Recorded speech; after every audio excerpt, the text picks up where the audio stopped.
ஸ்ரீமதே ராமானுஜாய நமஹா. 5 பேர் செய்யக்கூடிய செயல்களை பற்றி நம்ம ஆச்சாரியர்கள் தெரிவிக்கிறார்கள். யார் அந்த 5 பேர் அப்படின்னா, எம்பெருமான், பிராட்டி, ஆச்சாரியன், ஸ்ரீவைஷ்ணவர்கள், நாம். இந்த 5 பேர் செய்யக்கூடிய செயல்கள் என்ன என்றால், எம்பெருமானுடைய கிருத்தியம். கிருத்தியம் என்றால் செய்யக்கூடிய செயல். ரக்ஷகத்துவம், அதாவது அனிஷ்டத்தை போக்கி, விரோதியை போக்கி இஷ்டத்தை கொடுப்பது. நமக்கு அனிஷ்டம் விரோதி என்னது? இந்த சம்சார சம்பந்தம் தான். இந்த சம்சார சம்பந்தத்தை போக்கி எம்பெருமான் நமக்கு மோட்சம் கொடுக்கிறானே, இது அவன் செய்யக்கூடிய செயல். அவன் தானே உபாயபூதன். அவன் தான் இந்த மோட்சத்தை கொடுக்க முடியும், வேற யாரும் கொடுக்க முடியாது. இது அவன் மட்டுமே செய்யக்கூடிய செயல். எம்பெருமானுடைய கிருத்தியம் இது. அடுத்தது பிராட்டியினுடைய கிருத்தியம். பெரிய பிராட்டியார் செய்யக்கூடிய செயல் என்ன அப்படின்னா புருஷகாரத்துவம். புருஷகாரத்துவம் அப்படின்னா சேர்க்கிறது. நம்மையும் எம்பெருமானையும் சேர்க்கிறாள். நம்ம எப்படி திருத்தரா அப்படின்னா, நம்மை ஆசிரியன உன்முகனாக ஆக்குகிறாள். ஆசிரியனம்னா எம்பெருமான் திருவடியை அடைய வேண்டும். அதற்கு நாம் இசைய மாட்டேங்கிறோம். அனாதி காலமா வைமுக்கியத்தோட எம்பெருமான் என்றாலே முகத்தை திருப்பி பார்த்துடுறோம். அப்படி இருக்கக்கூடிய நம்மை திருத்தி ஆசிரியன உன்முகனாக ஆக்குகிறாள். எம்பெருமானுடைய திருவடிகளை கிட்டும்படியாக செய்கிறாள். நாம் எம்பெருமான் திருவடிகளை கிட்ட போயிட்டோம். ஆனா இப்ப பெருமானுக்கு பெருத்த ஒரு கோபமானது இருக்கும். அனாதி காலமா இவ்வளவு சொல்லியும் கூட எத்தனையோ பாவங்களை செய்திருக்காயே அப்படின்னு நம்ம மேல கோபம் இருக்கும். அப்ப எம்பெருமான அங்கீகார உன்முகனாக பிராட்டி ஆக்குகிறாள். அங்கீகார உன்முகன்னா அங்கீகாரம் செய்யும்படியாக எம்பெருமானை செய்கிறாள். எம்பெருமானுக்கு உபதேசம் செய்து, இவனையும் நீ விட்டாயே என்றால் இந்த லோகத்துல உனக்கு யாருமே கிடைக்க மாட்டார்கள் என்று அவனுடைய க்ஷமை, பொறுமையை கிளப்பி விட்டு நம்மை அங்கீகரிக்கும்படியாக செய்கிறாள்.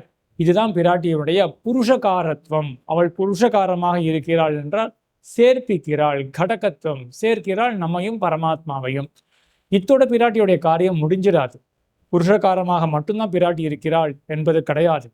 துவயத்திலேயே முதல் வாக்கியத்துல ஸ்ரீமன் நாராயண சரணவ் அப்படின்ற முதல் வாக்கியத்திலேயும் ஸ்ரீமன் அப்படின்னு பிராட்டியினுடைய குறிப்பானது இருக்கு. உத்தர வாக்கியத்திலேயும் பிராட்டியினுடைய குறிப்பானது இருக்கு. உத்தர வாக்கியத்துல சொல்லப்படுற பிராட்டி எப்படிப்பட்டவள்னா கைங்கரிய வர்த்தகையாக, பிராப்பியாக இருக்கிறாள். அதாவது நாம் கைங்கரியம் பண்றோமே எம்பெருமானுக்கு, அப்ப பிராட்டியும் உத்தேசியம், அவளையும் உத்தேசித்து தான் நாம் கைங்கரியம் பண்றோம்.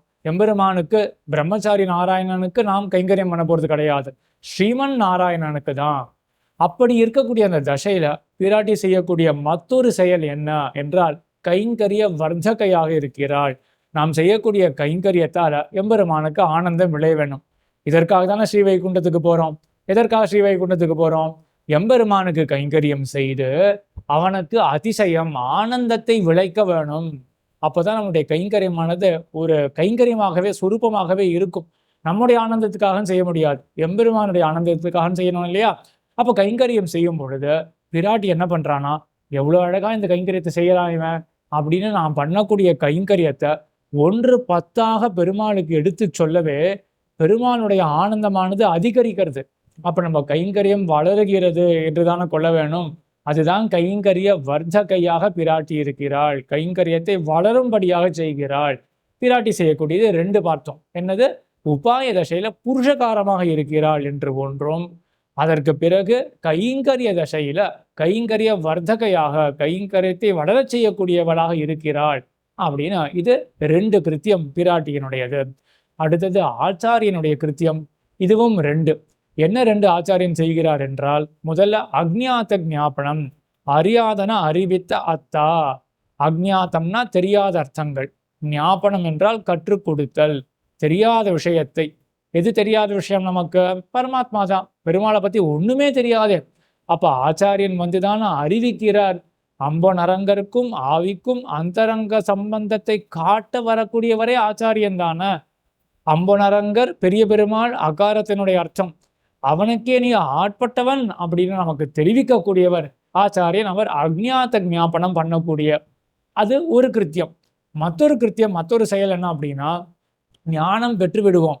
அதற்கு பிறகு நமக்கு ருச்சியானது நன்றாக வளர வேணுமே, இப்பொழுதே எம்பெருமானை அடைய வேணும் என்ற அளவுக்கு ருச்சியானது வளர வேணுமே, அதுவும் செய்யக்கூடியவர் ஆச்சாரியன் தான். ஞானத்தை கொடுப்பார் அடிப்படையாக, அதற்கு பிறகு மேலும் மேலும் ருச்சியை வளர்க்கக்கூடியவராகவும் ஆச்சாரியன் இருப்பார் என்று இது ஆச்சாரியனுடைய 2 கிருத்தியம்.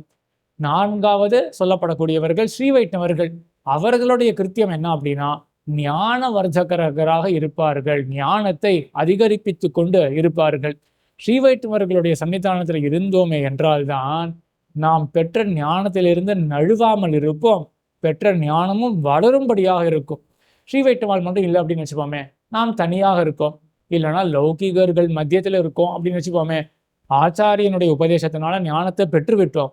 ஆனா சம்சாரத்துல எவ்வளவோ இழுக்குகள், எவ்வளவோ நம்மளை இழுக்கக்கூடிய இழுக்குகள்லாம், அதாவது ரொம்ப தாழ்ந்த விஷயங்கள்லாம் எத்தனையோ இருக்கும்.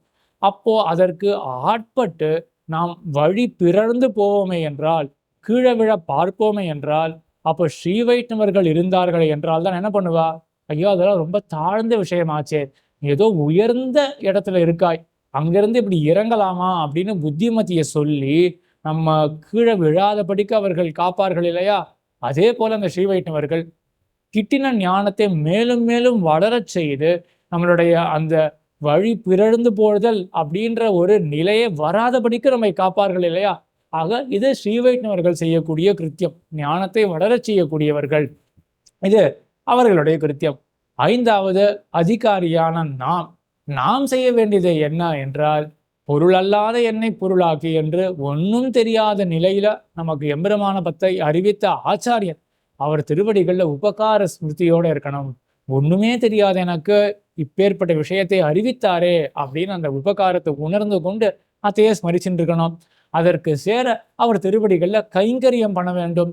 அதற்கு மேல இந்த நாள் இருக்கும் நாள் வரை எப்படி இருக்கணும் அப்படின்னா, உபாயத்துல அத்தியவசாயத்தோட இருக்கணும், ஒரு மகா விஸ்வாசத்தோட, பெருத்த நம்பிக்கையோட இருக்கணும். இந்த லோகத்துல இருக்கும் பொழுது என்ன நடந்தாலும் சரி, அதனால கலங்காமல் இதெல்லாம் எம்பெருமான் கர்மாதீனமாக எதையோ ஒன்று செய்கிறான், திருட விஸ்வாசம். அதற்கு பிறகு இந்த ஜென்மமானது முடியும். ஜென்மம் முடித்த பிறகு அடுத்தது என்ன, அதை பத்தியும் சிந்திக்க வேண்டாம், அதையும் எம்பெருமான் பார்த்து கொள்வான். இப்படிப்பட்ட விஸ்வாசம் ரொம்ப அரிது. அப்படிப்பட்ட விசுவாசத்தோட இருக்க வேண்டும். அதுதான் அதிகாரியினுடைய கிருத்தியம், அவன் செய்ய வேண்டியது என்று இப்படி அந்த ஐவருடைய கிருத்தியம் செய்ய வேண்டியது என்ன என்பதை நம் ஆச்சாரியர்கள் அருளி செய்தார்கள்.